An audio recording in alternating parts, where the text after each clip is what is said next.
I do not choose to be a common man. It is my right to be uncommon if I can. I seek opportunity, not security. I want to take the calculated risk. To dream and to build, to fail and to succeed. I prefer the challenges of life to the guaranteed existence, the thrill of fulfillment to the stale calm of utopia. I will never cower before any master, nor bend to any threat. It is my heritage to stand erect, proud, unafraid, to think and act for myself. To enjoy the benefit of my creations. And to face the world boldly and say, "This I have done." All this is what it means to be an entrepreneur. Thomas Paine, Common Sense.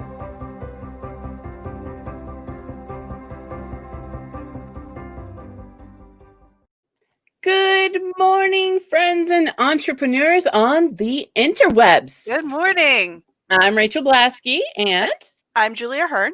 And we're here with Umeda Islamova. In this episode of You're Invited, today's topic is business consultant advice, and Julie, VP and COO of Greenbrier Games, and myself, VP of Channel Marketing for White Wizard Games, will chat with Umeda over a good cup of coffee or whatever. What's in your cup this morning? You have a cup? Coffee. Yes, Good girl. All right. And I brought it. Oh, good. And to learn her insight and ideas about this topic that we feel is important in running a board game publishing company, all the while discussing your comments and questions in the live chat because you're invited. This week is sponsored by Arcane Wonders, maker of Architectura, Aquatica, and the brand new Sherlock 13. Also, makers of Smartphone, the resource management game, which we may have a giveaway for this week, so look for that posting. All right. And if you can share this stream, we'd appreciate it so much. So, in fact, we're going to give you time to do it right now.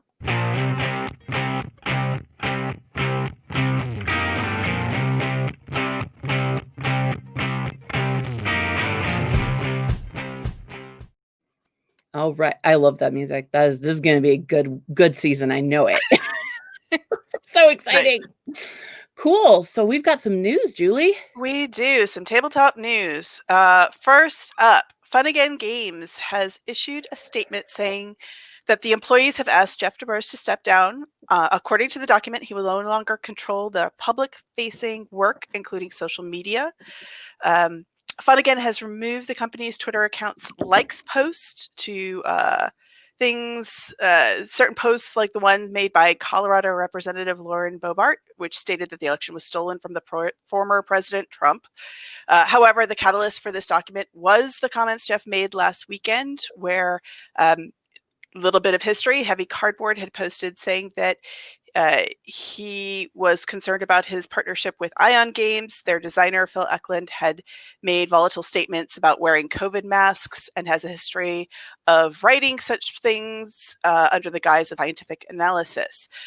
Phil defended his statements on the platforms where Heavy Cardboard had posted, and then turned to targeting his girlfriend, and at that point Jeff joined in and made statements on the posts publicly saying things like, "Come on, lighten up, where's that cheery woman I know, COVID got your goat," or something.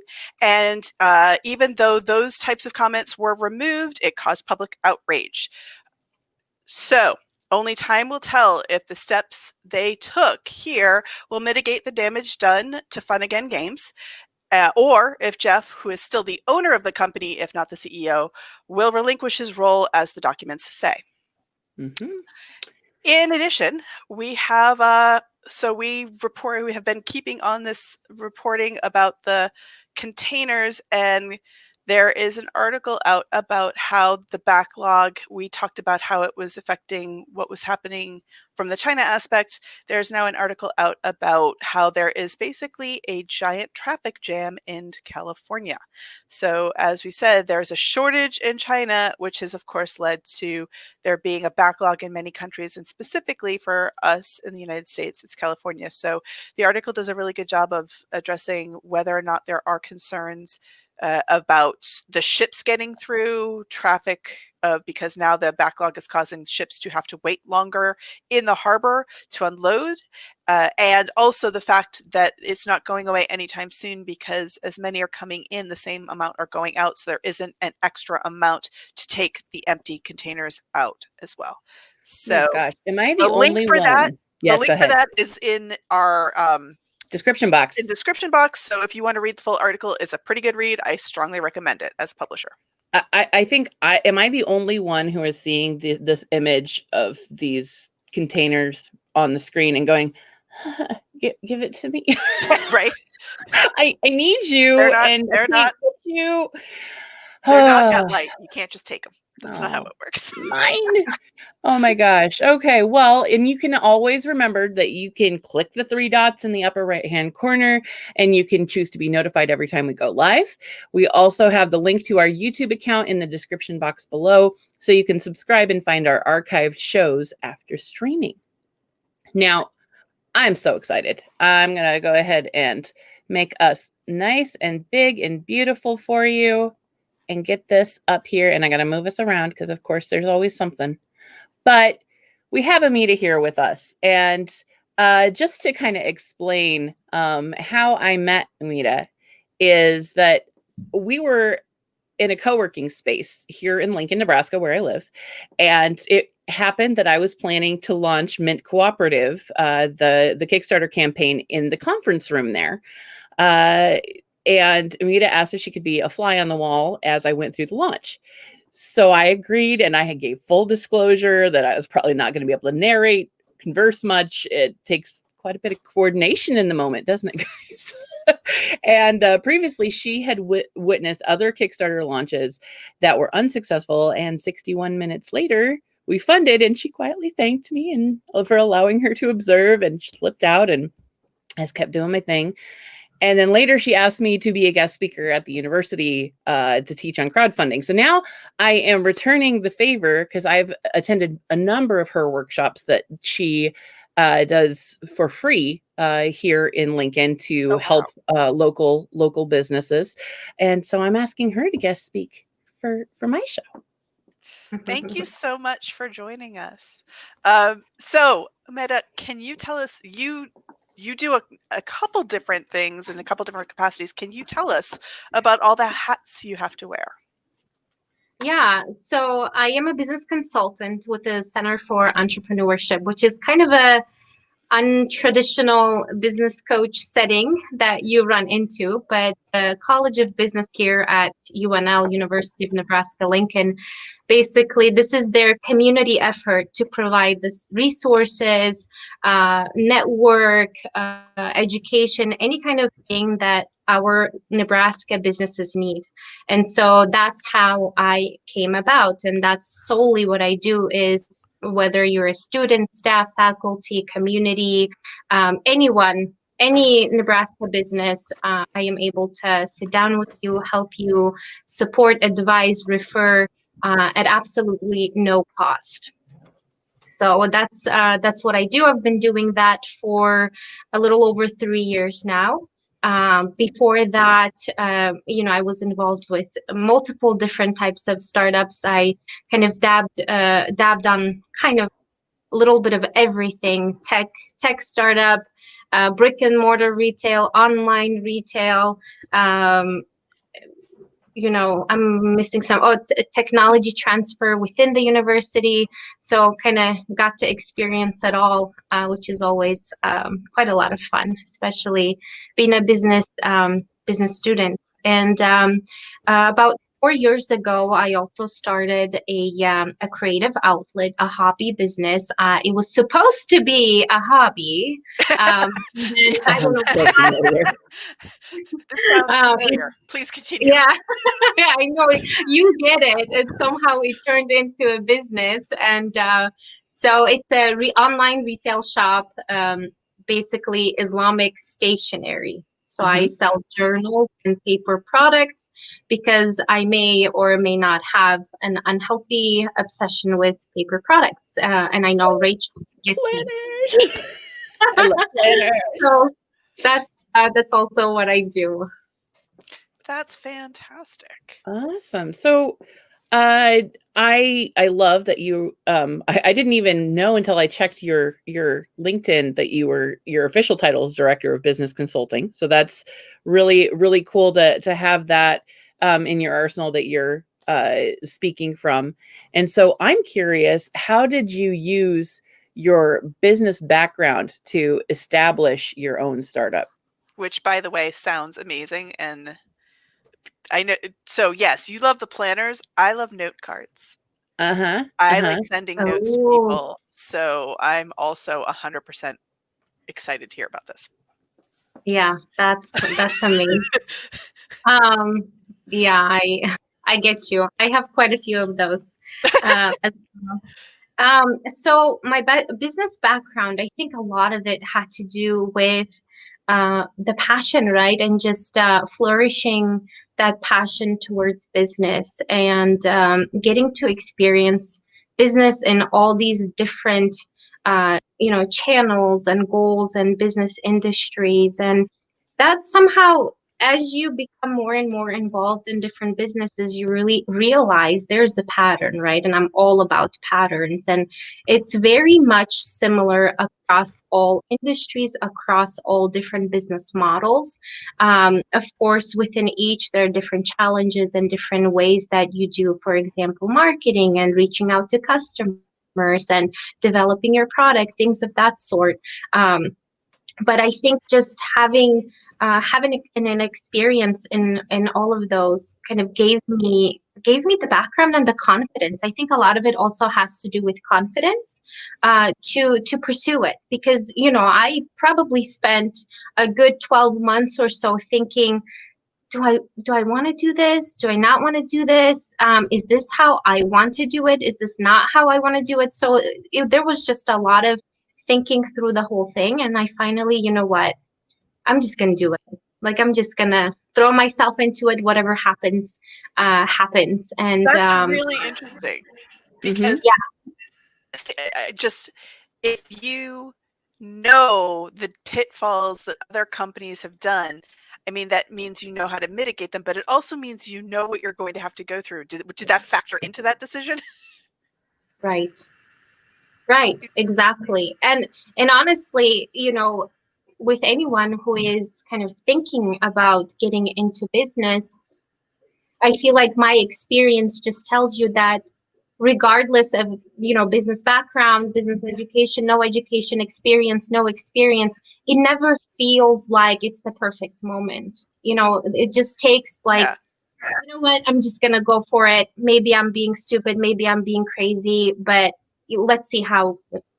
I had a mentor that basically said, especially with no, that was with video games, but he said, if there's any way you can not get into it, don't do it. But if you feel like you cannot not do it, then I'm here to support you, which is, I think, 100% true, because a lot of us just kind of feel like, I cannot not do it. Mm-hmm. Mm-hmm. I totally agree. There's so many times where I'm like, it just consumes your thought process all the time. You're like, oh, I could do this or that. And if it's just there all the time, that's who you are. And that's why we have this calling to be entrepreneurs. So I think it's also why we have the challenge where a lot of us are fans first and business second, which is where some of the challenges lie in a lot of our industry, because there's an imbalance. Speaking from personal experience, it's so true. It's so true. So in that vein, what are the top things that new businesses typically miss? I think the biggest thing that I see in my clients, and I've consulted a little over 400 businesses in Nebraska at this point, and one common thing I see is their lack of interaction with their potential customers, even as a startup.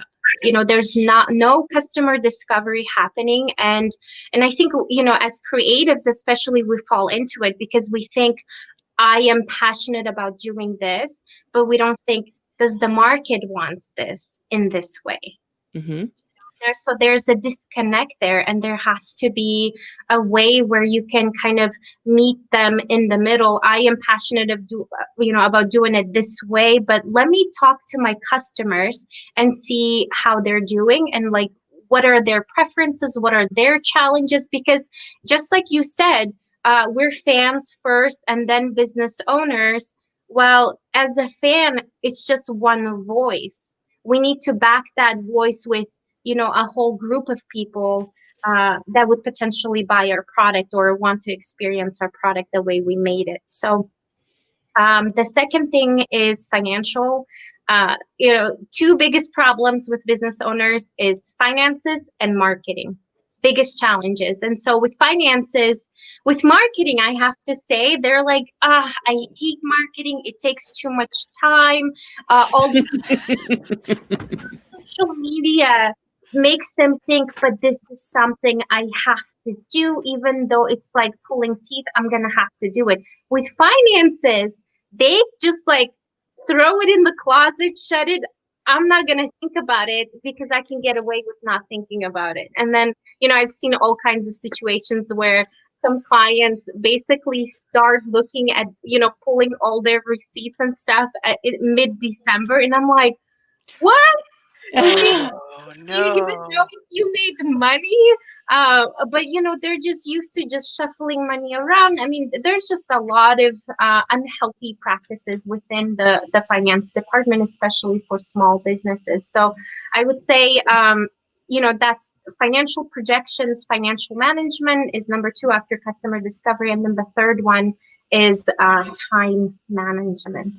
Mm-hmm. All things that, require adulting, and all we want to do is play games here. So Yeah. oh my gosh. But I think that you've said before that you've found some really good, inexpensive or even free tools that help with all of those concerns. So what tools do you think are vital? The first one, even like as a business owner myself, Asana has completely changed stuff for me.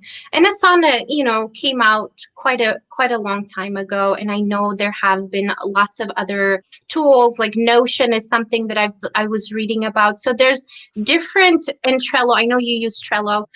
There are lots of different tools, but Asana is one. The task management, document management, like all these idea shuffling in my head management is where Asana has really helped me get everything organized and think about, okay, I know I am supposed to do 20 things right at this moment, but what are the top 3 that I'm going to choose to do? Set a deadline, put dependencies, basically organize all my thoughts. I even put my customer management within Asana, which, that's the next thing I would say is customer management system is something that I highly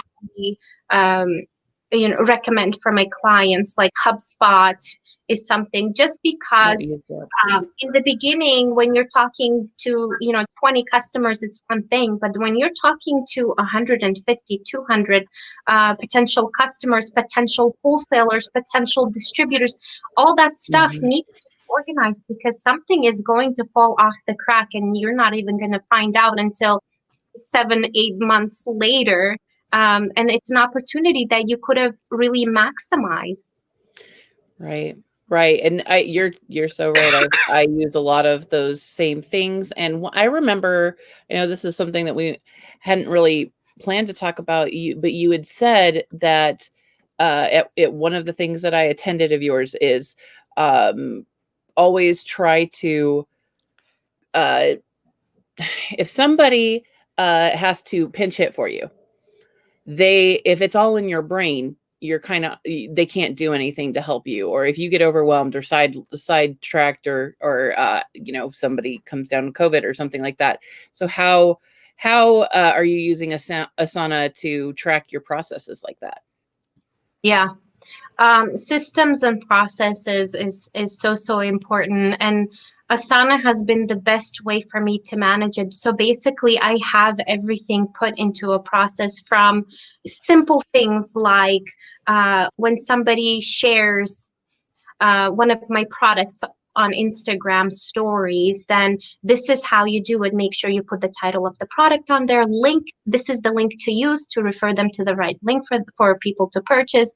Like step by step, basically everything put into steps to, we've hired a VA, basically how to come up with the shipping estimation for a wholesale, deal, things of that sort. So basically, if anything happens to me, my VA and my business partner is able to run everything without me, because everything's already on Asana. So all they have to do is assign the task to themselves, which makes it a lot easier. And I think it, the context that we were talking about regarding that was hiring new employees.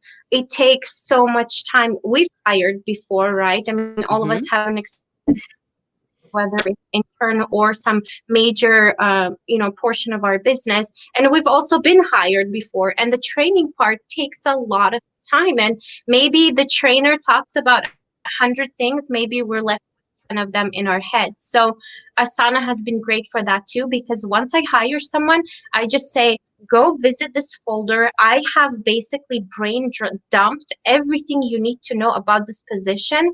And once you've reviewed all of that, let's meet, and then I will train you in person, because by then you've kind of wrapped your head around what is happening, and and that onboarding, it's not just you, and therefore they're reliant on you for a revisit after, because it's so much information and you need to go back and see it again and kind of process again. That's absolutely phenomenal. Jeremy Howard had a great question. I saw that right here. So what was your biggest barrier to your success, business-wise, or your personal self, or? Yeah, man, biggest barrier, of course, for many of us is funding, right? Funding, my business, the size of my business and the size of my revenue is going to change if I was to get $20,000 right now or $100,000. So I basically had to choose, and this is especially being a full-time person and having a business, and I have 3 kids and a home and a cat and all that stuff. So I have to make a choice. What is enough for me? And what do I want to achieve with this business? And I think that is so important, because otherwise, if you're not setting that goal, that intention for your business, then you're just chasing and chasing and chasing, and you have no idea what you're chasing, because whatever the next thing you achieve, it feels like it's not enough, because you didn't start with that goal in mind, with that intention in mind. So I think I digressed there a little bit. We're talking about barrier, but I would say with funding, that's one big barrier. And then personal self is that, mental kind of that intentionality with running the business is, I often forget what my intention is. One of the mentors that I talk to, I complained to her that every time I coach a business, I end up like going home after that, because I'm just so pumped, right? I'm helping them, I'm seeing results, and I'm so excited to help them. And I'm like, I need to do that for my business as well, And she's like, you're just coaching yourself, aren't you? I'm like, no, how do I stop doing that? And so like, I just kind of like go home, and then I completely lose my balance. And then I break, it's a constant overwhelm. And I'm like, wait a second, what just happened? Like, I did not intend that for me. I'm trying to help someone else. And I feel so like we're the same people. that's so that you have to just like, grab your intention and just kind of stick to that, Yeah. Which is That's it. hard, especially when you put so much of yourself, and providing a service is that challenge, because your product is you. So you're putting so much of you out there that Mhm. sometimes you forget, save some for me. Right. Exactly. Right. Exactly. And I Um, feel like what which you said, I just wanted to say that what she was saying with you're just chasing the next thing. If you're not living with an intentional goal, I always feel like I never can check out at the end of the day because I didn't get to it all because I didn't have a good plan of where to stop. Oh, Because interesting. Yeah. See, yeah, I did that when So I was in true. education, because I gave so much of myself to the students that I mhm, learned the hard stop in I think a little bit more, almost because it was so personal to spend time with kids, that it's actually easy for me to rein it in most days at the oh, end of the day, which they're long days, don't get me wrong. But at right. the end of the day, it's the end of the day because I had so many emotional breaks from teaching, where that Yeah. was the case. That I have learned that lesson. There's many more I have not, but that one I feel pretty And good. as like a solopreneur, you can basically keep going and keep going and keep going until you burn out, unless you have this intentional goal setting that she's talking about. Yeah. And Jeremy is on an absolute tear here. I love this. Can I put his up too? Yeah. The next one. Okay. I mean, yes, how do you reward yourself? But this one is amazing also. Do you share aspects of business with your children, make them aware of financial security or independent wealth? I'm not sure how old your kids are. I'm not sure either. Yeah, my girls are 11 and my son is 8. And we're So do I share aspects of business with my children? Yes, I do make them a part of my experience. I tell them, especially my successes. When I get good testimonials, when I get good customer stories, I tell them, I read it to them. I want them to know that, you see me shuffling around all the time. This is what I'm doing, because for them, all it looks like this, but it's like, no, there's stuff Yeah. happening, and it's not all entertainment. I am actually doing something that is beneficial to my community, to my society, to other people. I'm a positive part of society. And so I think children especially need to know that, no matter how young and how old. And it just kind of, it gives them an inspiration that, oh, maybe I should find something positive to do with myself. Mhm. And then make them aware of financial security or independent wealth. Um, like, as general, like people wise, you think that's what's being asked here?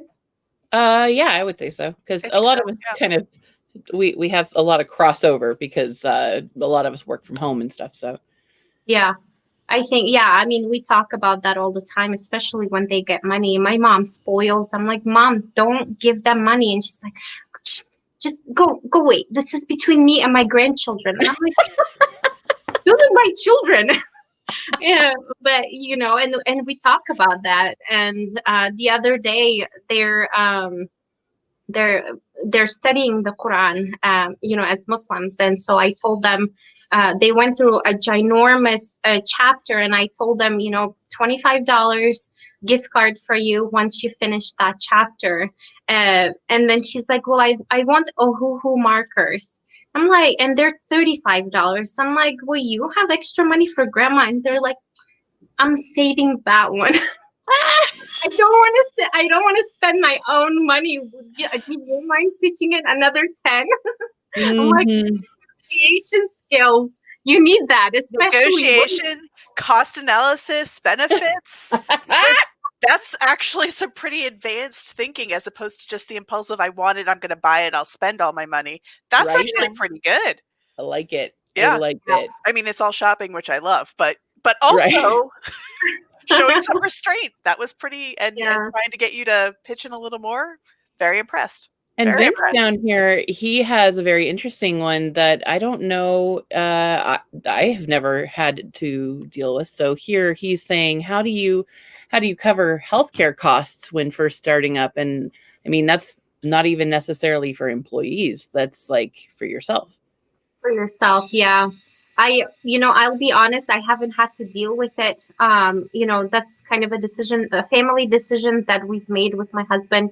He's an entrepreneur, he's self-employed. And I decided to stay with the university as a business consultant just so that we're able to cover our healthcare. We have 3 kids, and especially with COVID.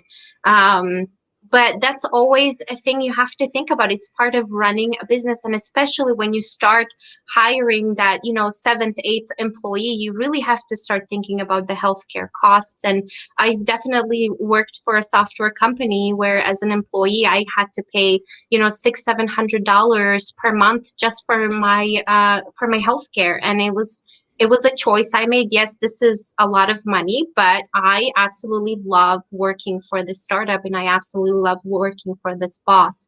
So that's a question that is huge. Thank goodness that we have options with the marketplace. And that depends on your, pre-existing situation and, tax bracket, all of that stuff. There's a lot going on there, but there are options, and you kind of have to make those choices. And they are hard choices. Yes. We were,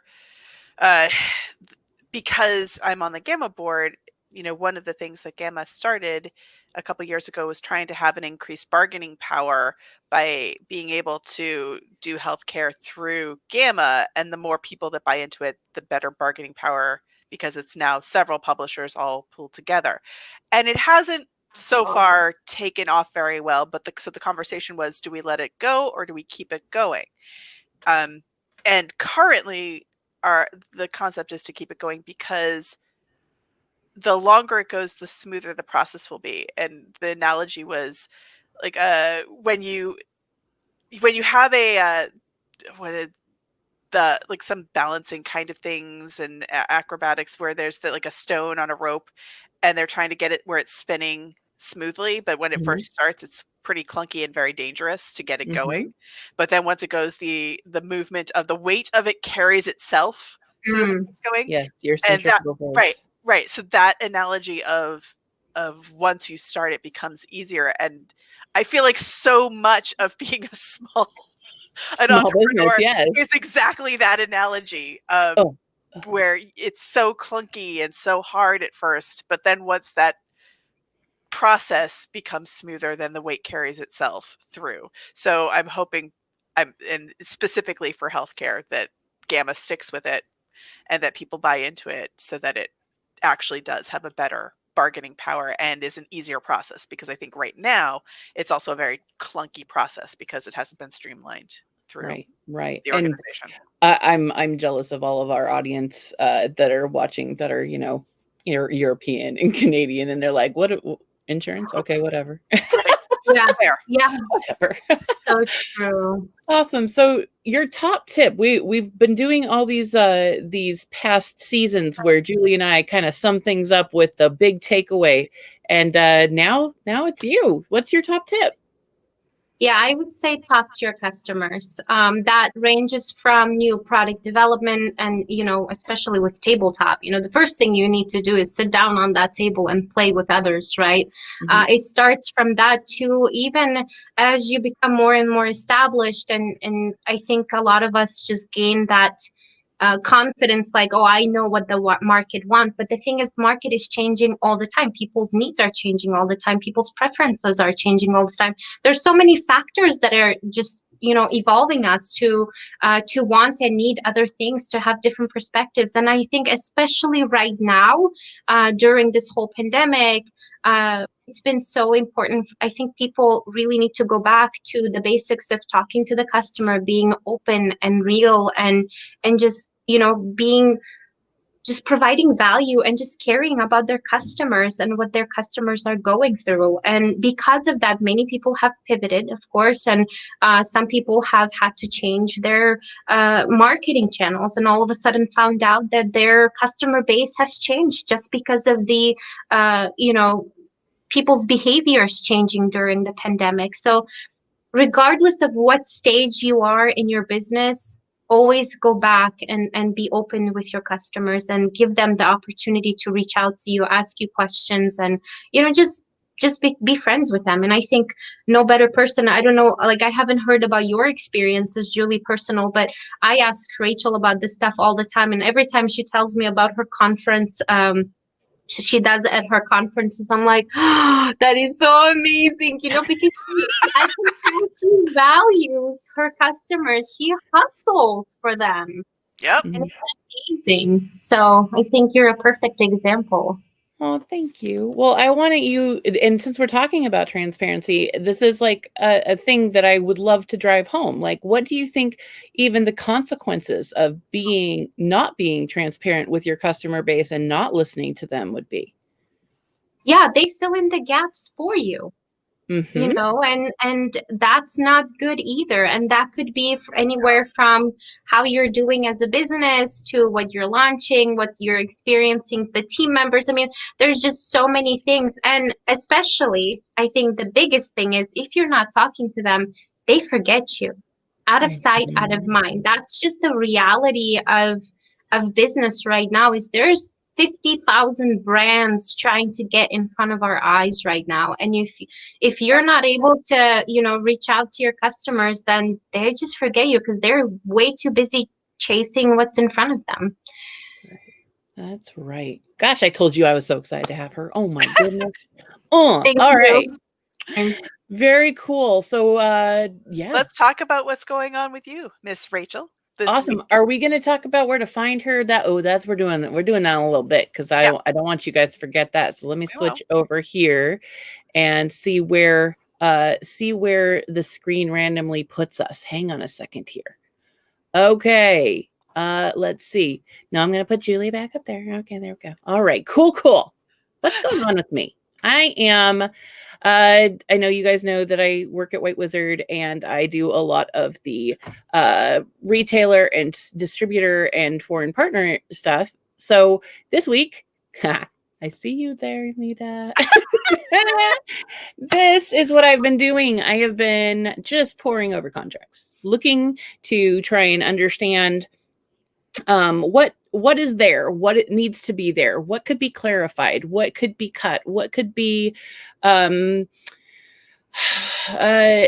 especially in foreign contracts, I really feel like there is a larger opportunity for miscommunication or misunderstanding, and I absolutely do not want that to be a concern in any business dealings that we have. So I've been just kind of really digging in and seeing what amazing things they've already got in place, and then seeing how I can supplement and things like that. So if anybody has been working on foreign translation, or not foreign translation, but like localizing to other foreign markets, and you've been working with those contracts, I would love to pick your brain, see what is kind of industry standard versus what is, a lot of us come from other industries. I know some people that are watching who are quite good at that. So yeah, I see you, Lisbeth. I see you. So, and yes, we have actually a foreign contract, like licensing agent in the audience right now. So I would just love to chat and see what is a standard versus what's standard, because we come from all these different other industries. A lot of us have our day job before our hobby took over, and so there's so many perspectives, and I'd love to talk more about that with anyone. So Julie, what you got? Like I said, we had the Gamma board meeting yesterday, and leading up to it, I was working on, we've been working on the revision of the bylaws. So that has been a lot in the forefront of my brain as of late. And while I would love to talk about the bylaws, we're not quite ready to announce them publicly, but there have been a lot of adjustments and changes so far. working towards getting the vote to pass them. However, this week, for all my publisher and members of the Gamma Association, I would like to give you a friendly reminder that, let's see, the deadline for Origin Award submission is February 1st. So if you have games that came out in 2020 and you want them considered for the awards, please follow the link below that has been provided and fill out those forms. In addition, this is the last chance to suggest somebody for the Rick Loomis Award for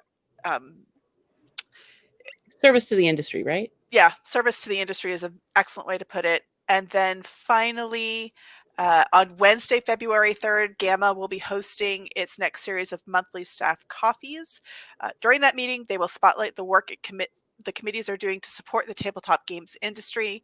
Members of the Advocacy, Code of Conduct, Diversity, Education, and Market Expansion committees will be there on hand to share updates on the various initiatives and discuss how you can get involved to help build the future of the association. And as an added bonus, the open house will also provide a sneak peek of the platform that will be used for the Gamma Expo in March. Ooh. So if you want to see all of that and talk to people and ask questions and find out what the industry and what the board and what the committees are doing to serve your needs, February 3rd. Awesome. Please join. And just to clarify, you said 2020, but isn't it November of 19 to November of 20? Or like, wasn't there like a cutoff? Is that right? Correct. Okay. Cool. November to November. You are correct. Awesome. Okay. So now we can go back and say, hey, how do we keep track of this amazing person that we have introduced to you today? And you can find Umeda at Nebraska C4E on Instagram and Facebook. And Nebraska C4E is? Nebraska Center for Entrepreneurship. Awesome. And then she's also on LinkedIn. And you can find more information on the UNL website for entrepreneurship. And I'm curious, have you, with COVID, you've had to completely restructure what you've got going on. How are you doing ongoing education like you had been in the past? Mm-hmm. So those have turned into webinars. Mm-hmm. So I host those. I try to do at least once a month or so. But then I also go live or do Instagram takeovers for different groups, local business owner groups. So a lot of it has turned remote, and I meet with my clients remotely. Mm-hmm. So I do want to say one thing, though, about the Center for Entrepreneurship. Our program is, of course, a student program, although I am kind of, my situation is weird. I serve everyone, even outside of the College of Business, but we're always looking for mentors. We're always looking for competition judges, mentors, and that could be, like once a year, do a talk to the students' mentors, or, just have a one-to-one mentorship relationship with a student to meet every other week or month, whatever.